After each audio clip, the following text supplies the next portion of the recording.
अक्सर होता है जब सिद्धि किसी को प्राप्त होती है या कुछ भी प्राप्त होता है तो वह उसके मद में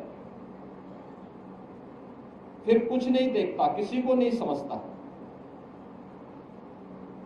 प्रभुता पाई काई मद नाही, संत तुलसीदास जी ने भी कहा।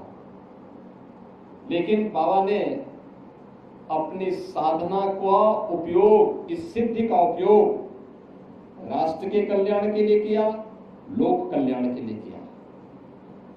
उस समय की समाज की बिगड़ती हुई स्थिति को एक देखते हुए कि देश क्यों गुलाम हुआ, क्यों विदेशी आक्रांता सफल हुए। एक तरफ उन्होंने समाज को जोड़ने का काम किया, दलितों को, आदिवासियों को, वनवासियों को, गिरवासियों को बिना भेदभाव से मुक्त एक ऐसे समाज की स्थापना का अलग जगाया था जो एक अघोराचार्य को ही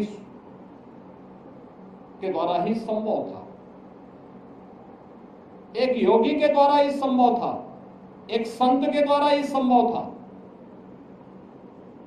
उच्च कुलीन परिवार में जन्म लिया, लेकिन उन्होंने कहा नहीं, छूत अस्पृश्यता के भाव को त्यागना होगा, तभी ये देश सुरक्षित हो पाएगा। और यहाँ के दलितों को, वनवासियों को, यहाँ के जनजातीय समुदाय को उन्होंने बड़ी संख्या में अपने शिष्य के रूप में स्वीकार करते हुए उनके जीवन को प्रशस्त करने के लिए अनेक कार्यक्रम चलाए। तो दूसरी तरफ मुगल आक्रांताओं को भी उन्होंने उस समय सबक सिखाने के लिए सांझा को भी डपट करके भगाने का काम किया था, जो उनके चमत्कार को देखने की प्रतीक्षा कर रहा था। उन्होंने विदेशी आक्रांता उस समय के जो शासक थे उनको फटकार लगाई थी। यानी ये चीजें दिखाती है एक संत और एक योगी सत्ता का गुलाम नहीं होता है, बल्कि वह अपने कदमों पर उन्हें चलने के लिए मजबूर करता है।